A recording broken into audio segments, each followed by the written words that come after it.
So in this case, we're talking about four main things. One is code that gets created that may have been developed during the span of the process.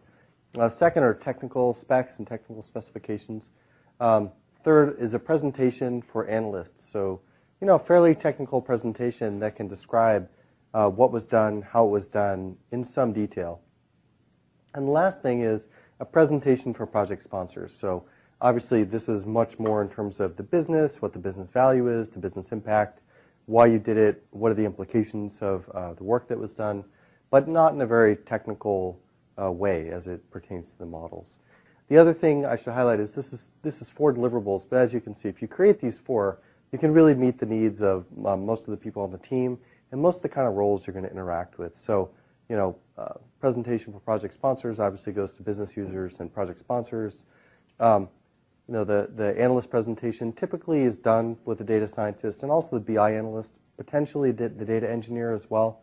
And then things like code and tech specs goes to the DBA and the data engineer because they're going to need to review what's been created and think about how do you deploy those in a production setting. So they really have to know in detail what was done and how it's going to affect other things they do, such as reports, systems they manage, databases they manage, and understand if there's any impact on those things. Okay, so a little bit more about each one of these. So the presentation for the project sponsors, this is like the big picture takeaways for executives and executive level stakeholders, right? These are, think about what are the key messages you're trying to share. Think about, what is their decision-making process? Like put yourself in their shoes and think, what are the 2 or 3 things that they're really going to want to know out of this? And I would say focus on really clean, simple visuals for the presenter to explain and for the audience to understand, right? You should think, what is the simplest way I can express this message or the simplest way I can express this data so that they'll understand it and take away the message you're wanting them to take away. For the analysts, you should think about what are the business process changes. So there may be things they do to develop reports or KPIs or data sets, and there's things that are going to implement them. Also, with this group, of course, they should be much more technical. So you can use much more technical graphs like density plots and histograms and ROC curves. These things, are going to be suitable for data scientists and other analysts in this group. And code, I think, is pretty straightforward. This is going to be what's ever developed in SQL or R or those kinds of tools that are being used in this project.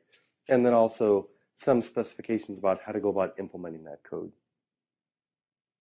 This is pretty straightforward, but the idea is, even for the presentations, you can create one super set of material that you can slice up to use different ways or create 2 main kinds of presentations you can use over and over again to meet these kinds of needs. What are the things that would be ideal to have in this project? And the short answer is really access to all the data sets you need.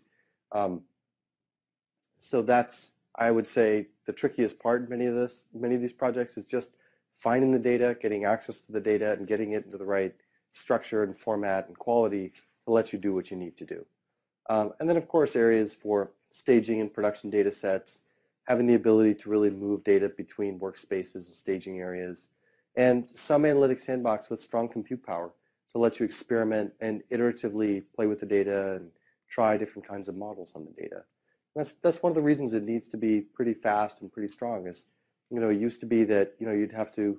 There was a job I had years ago, and we would run these models, and it would run almost all weekend. You'd do it on a Friday, you'd come back on a Monday, and it ran half the weekend just to run regressions on a few million records. Now this can be done in a couple of minutes to do something like that. So if you have a powerful infrastructure and a powerful compute center, you can really iterate on this. You can try a model, make adjustments, try another one, and iterate pretty quickly. The other is to get the right tools to do the job. Get tools that people are comfortable with using, they know how to use. Some people are. I've met people who they've learned R only because they're forced to, but they hate R. They love SAS, and I've met people who they've learned SAS because they have to, and they really like R. People have preferences as to these tools because they're going to spend a lot of hours using these things, right?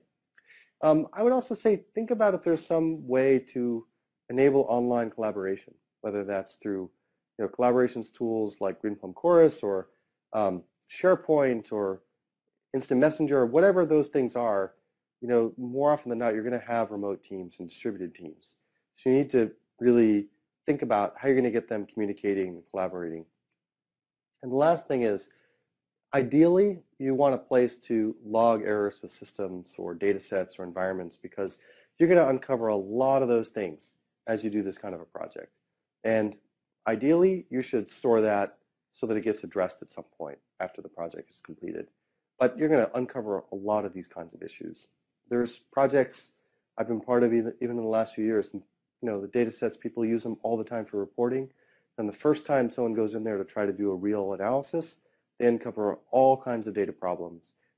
They find columns that have been renamed, and the contents haven't been cleaned, or they have a new copy of a column and they never got rid of the old column, and so no one knows really what to use and what to trust. And when you get into this, you're going to go deep looking at the data, so you have a chance to really clean it or understand where you should prioritize to clean up.